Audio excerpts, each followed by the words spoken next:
يقول يا شباب طالعين نحن على المعركة، مطلوب مننا الإخلاص بالقول والإخلاص بالعمل، تجديد النية وإخلاص النية لله عز وجل، وأن نقول دائما يا الله لا ناصر اليوم لنا إلا الله عز وجل، وما النصر إلا من عند الله. نتآلف ونخلص النية لله عز وجل، إما النصر وإما الشهادة. اليوم المعركة بإذن واحد أحد ضخمة، وعلى بظن الأولى في تاريخ الثورة بيجتمع فيها التكتل وهالقوة وهالنيران. فيا شباب مطلوب مننا الإخلاص لله عز وجل إن شاء الله، ونخاف على بعض ونحمي دور بعض، ونضل قدر الإمكان متيقظين أثناء تنفيذ المهام القتالية.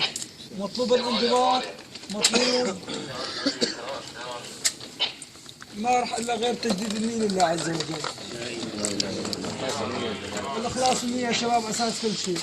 أول ما تسعر النار عالم ومنفق وشهيد، ما رح لا نطيل عليكم. شهيد ليش؟ قال له يا رب، قال له إذا فأنت بالنار، قال له يا رب لقد قتلت في سبيلك، قال له قد كذبت، قتلت لكي يقول عنك الناس شهيد بالدنيا وقد قيل، لكي يقال عنك شجاع وقد قيل، لا تقاتل الحميد. أخلص النية لله عز وجل. اللي تمزغزغ يقول أنا في سبيل الله اليوم طالع. نحن هلا رح نطلع، ما بنعرف إذا حد بيرجع، إن شاء الله نسأل الله النصر والتمكين إلنا كلياتنا، نسأل الله إنه نرجع إن شاء الله سالمين غانمين. إن شاء الله. بدي أذكركم بشغلة يا أخوي، معركتنا طويلة قد تطول يوم يومين، قدم الله علينا بالنصر بساعة.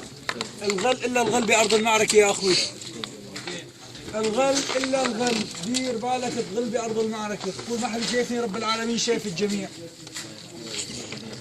يأتيكم الموت ولو كنتم في بروج مشيدة، ما بتعرف بتقول خلصت المعركة ما بقدر القذائف، لا. فيا أخوي مطلوب تجديد النية بالقول بالعمل تجاه الله عز وجل، وما النصر إلا من عند الله. لا تنغر اليوم بالعتاد ولا تنغر بالتمهيد الناري.